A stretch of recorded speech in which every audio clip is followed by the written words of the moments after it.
Hello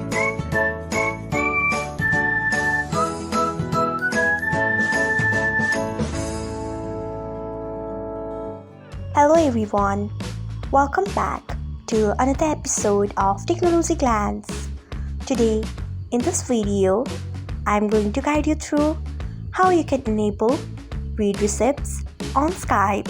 So, let's get started. Firstly, open Skype app in your device.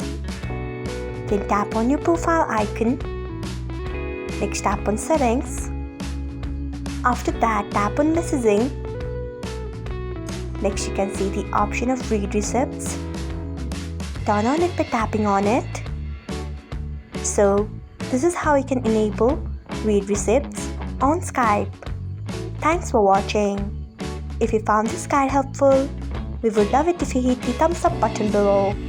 We upload great new tech tutorials like this one every day.